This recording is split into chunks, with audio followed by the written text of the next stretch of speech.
I met Father Rother in the late 1950s.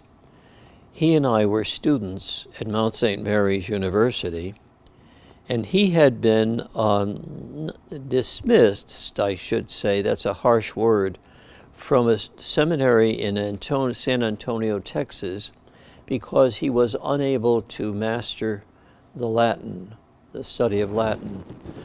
And Monsignor Mulcahy was the rector at Mount St. Mary's at the time, and he was my rector, and he was my predecessor as rector of that same venerable seminary. And he spoke to the Archbishop of Oklahoma City and told him that he would tutor Stanley privately in Latin, which he did. And Stanley then came to the seminary and studied with me, and I was ordained in 1960, and he was ordained in 1962. We were very, very good friends in the seminary, and then I was ordained for the Diocese of Albany, and he was ordained for the Archdiocese of Oklahoma City. After about 5 years of ministry in Albany, my bishop sent me back to Mount St. Mary's as an administrative assistant to the rector, and then eventually I became rector. And Stanley's archbishop gave him permission to go to Guatemala as a missionary and to minister to the Indian people, the native people. We kept in touch. We were very close in the seminary. I really envied the way he prayed. And when I came here into the Archdiocese in 1994, I received a call from the Sooner, which is probably, as you know, the Catholic paper for Oklahoma City, and was asked one simple question: what stands out in your mind about Stanley Rother? And I responded immediately, I envied the manner in which he prayed. We could be downstairs in recreation, laughing and carrying on, and then the bell would ring to go up to chapel for night prayer, and Stanley seemed to me to go right into prayer, which I found enviable.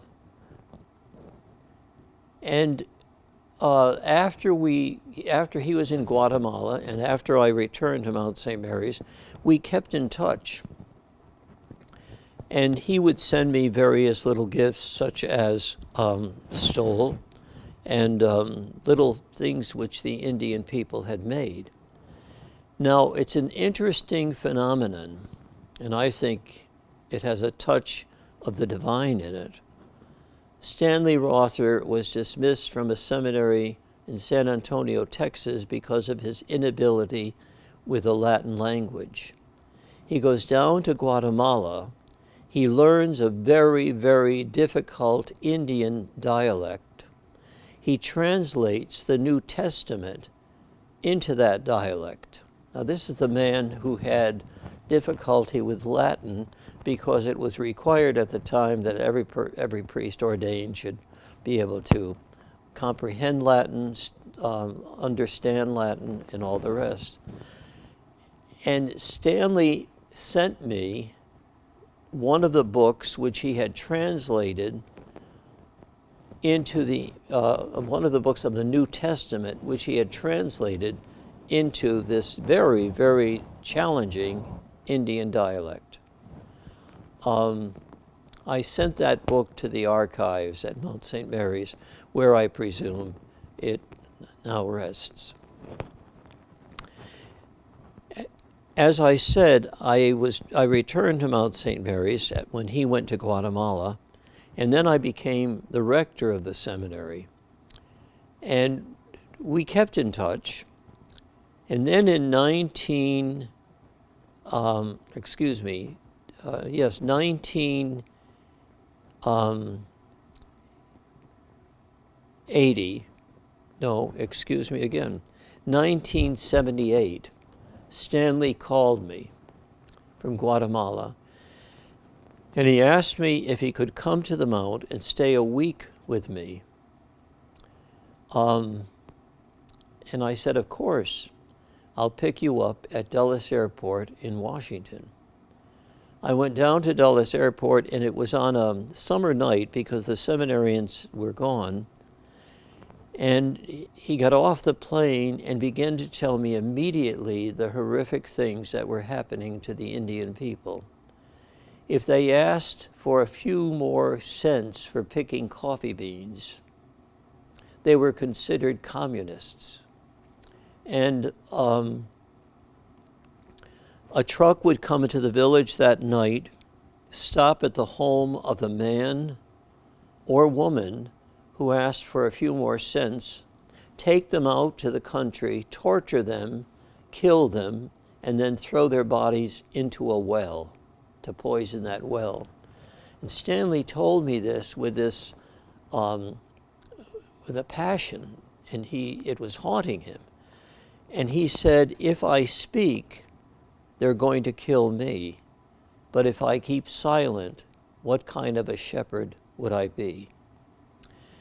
And so we spent the week, and we had meals together, and then during the day, he would be lost. He would be at the beautiful grotto, incidentally, the oldest grotto of Lourdes in the United States.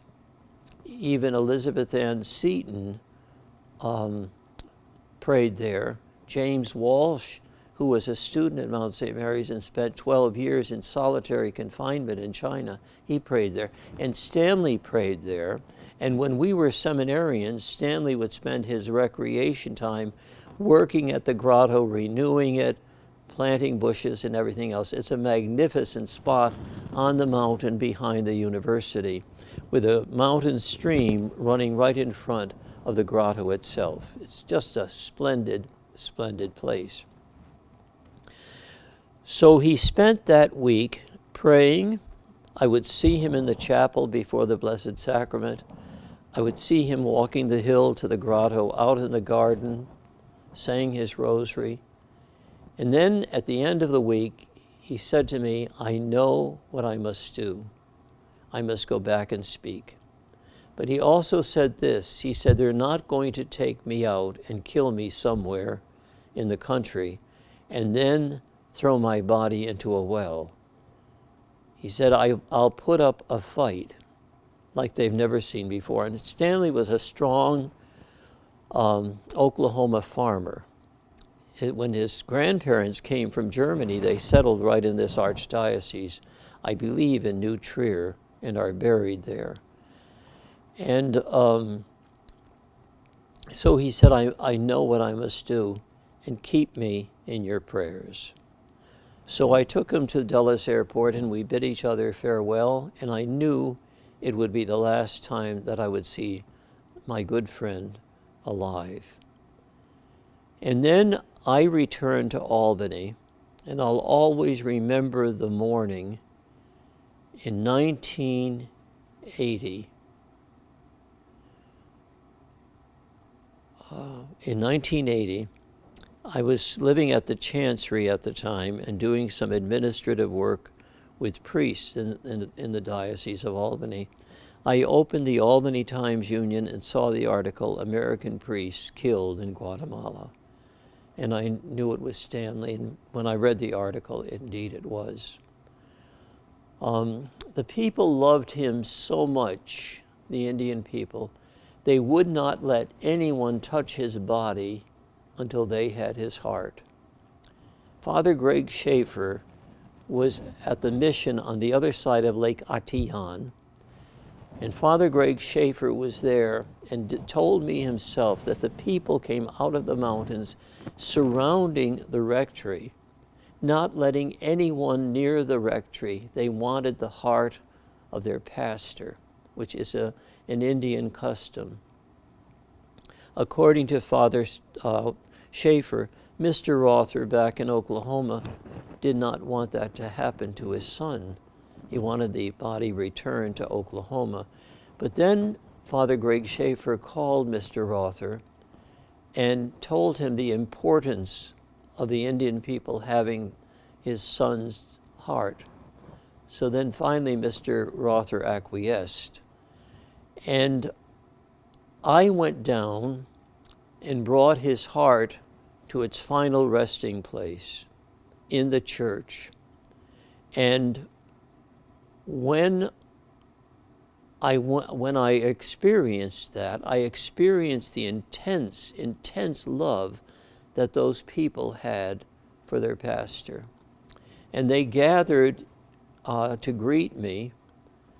And one young boy, he must have been 12 or 13, stone deaf, carved a statue of St. Paul writing letters and gave it to me as a gift. It's intricately carved in a splendid piece of art.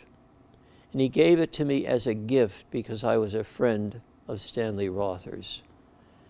And when Stanley Rother went to that parish, hardly anyone was practicing the faith.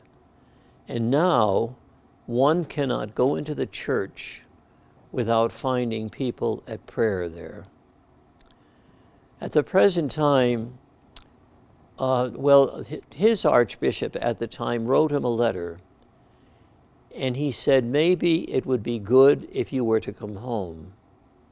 And Stanley wrote back those famous, famous words, "The shepherd cannot run at the first sign of danger. Pray for me that I might be a sign of the coming of Christ for these good people." The present Archbishop of Oklahoma City is a graduate of Mount St. Mary's and went back there and was spiritual director to some of our seminarians. And he was the one who told me that it was imminent that Stanley would be recognized as a martyr in the church. And then he told me that they had plans to have Stanley's body removed from the family plot and brought to a little chapel in the cathedral in Oklahoma City, and then have those words inscribed over the body, "The shepherd cannot run at the first sign of danger. Pray for me that I might be a sign of the coming of Christ." And I knew that when Stanley Rother was declared a martyr, his road to beatification and canonization would be imminent. And of course, as we know, his beatification will take place on October 23rd in Oklahoma City. That was a difficult time in the church in South and Central America.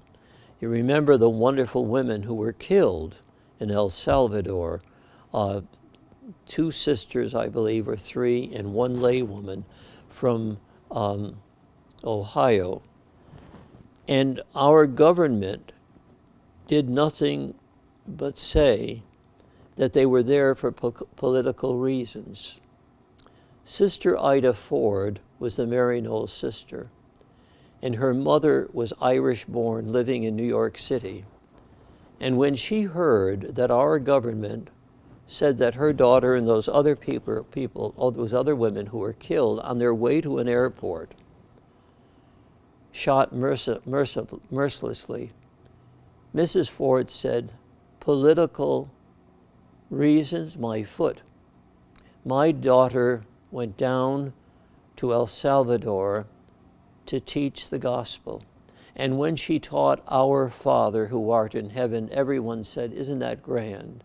Give us this day our daily bread.' When my daughter taught the people that, that's when they came and shot my daughter." And that's how mixed up things were at that particular time in governments in the Central America and in South America. And that's why there were so many martyrs at the time. And Stanley seems to be one who stands out, and the others have that same particular acclamation. They are martyrs too, because they died serving the poor. Will you be going down for the beatification? I hope to, yes. It will be in October, and I'll be in New York, and I hope to get someone. I hope this won't go on the ABC News tonight, but get someone to stay with my 2 dogs.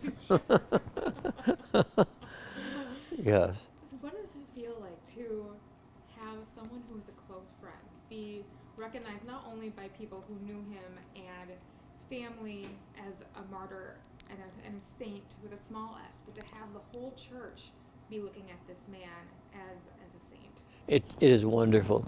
I have his picture on a stand, a very fine picture of Stanley, but I keep a small picture from one of the newspapers in which the article declared him to be beatified, and it shows his picture in just the outfit that he would have worn down in Guatemala, and I keep that picture on my altar to remind myself when I celebrate Mass of what my good friend went through and how easy I've had it. Do you think it's something, I guess, special to you that it seems like that week that he was with you at Mount St. Mary's, that was the week that he was spiritually preparing for his martyrdom in a way? Do you think about it that way? Oh, I do, yes, because it was Cardinal Sheehan, the late Cardinal Archbishop of Baltimore, a very venerable man who once called Emmitsburg Blessed Emmitsburg. And when the Mount St. Mary's University celebrated its Golden Jubilee in 1858, Father McCaffrey was the president of the Mount. And the Mount was only in existence now for 50 years. And he said, what is it about this place? It's not supported by any religious order. It's not supported by any particular diocese. It had its ups and its downs financially and otherwise. What is it about this place? The hand of God is on this holy mountain. And I believe that that hand of God touched Stanley in a special way in the mountain at Mount St. Mary's that week. And I can tell you, I met God on that mountain in a more real fashion than I ever did before or ever have after. It is a precious, precious place. For people who didn't know Father Rother in person, what do you want them to know about him? I want them to know something that we should all know, something that Saint Elizabeth Ann Seton said, and she was another person who became holy on that mountain. Simplicity, simplicity. Did you ever betray the heart of the one who put her trust in you? And Stanley was exuberant with simplicity. And I'll always remember sitting in that room where he was martyred and sitting there and looking at his blood all over the wall, spattered, and experiencing anger in my heart for the people who did that to him, this gentle, gentle shepherd, and then realizing what he would have said, something that Christ said, they don't even know what they're doing, and they probably didn't. The sad part of it is they probably were all baptized Catholics. And yet they killed a man, but they created a saint. But I would want people to know that there's a way to God that doesn't need to be complex. It's very simple. Sit still and know that God is near. And great saints have said that before. St. John of the Cross would once write, God has spoken only one word, and he speaks that word eternally and in eternal silence. And it is in the silence of the heart that it makes itself heard. Stanley Rother experienced the silence of God in his heart. And that did not mean in any way he cut himself off from people. You can see the pictures and the little children surrounding him, looking up lovingly at him, because there was a place in his life for silence, and that's where he invited God to come into his heart. and where he was able then to have the strength to witness to the gospel of Jesus Christ, which is a gospel of justice, and one which we forget frequently. What else would you like to add that I didn't ask? I hope Stanley will pray for me. Connection with I'm the proud to peace. say Stanley was at my first Mass that I celebrated in 1960. I was not at his because at that time I was already a priest and he was ordained 2 years later. And I was already involved heavily in ministry, teaching in a parish, and it was just impossible to get away then. So saints have causes that they're, become patrons of. Is there a cause that you think Father Rother would be an appropriate patron of? Well, I think there would be many, but one of the ones for students who might be challenged and might be discouraged because of that academic challenge. Well, here's someone who made it to the top in spite of that difficulty with one little subject. Have you had opportunities to meet his family here in the area? I have not. I've met distant cousins, but he has a sister who's a precious blood sister, and I'm very familiar with that community in Columbia, Pennsylvania. She was, I believe, in the Kansas or Missouri province of Precious Blood Sisters. I'm very familiar with the ones in the east because they were so close to Mount St. Mary's, maybe about 50 miles, and they came to our seminary, or their novices came to our seminary and to take certain courses in scripture and ascetical theology. But now they're all one province. So I'm hoping to have the opportunity of meeting her. That'd be wonderful. You mentioned learning of Father Rother's death in the newspaper. Do you remember what went through your mind in that day? Or Stunned, and I should not have been, because he told me what he was facing, but I was stunned because goodness walked among us, and that goodness would now be dimmed, and yet his goodness is coming forth in a more glorious way.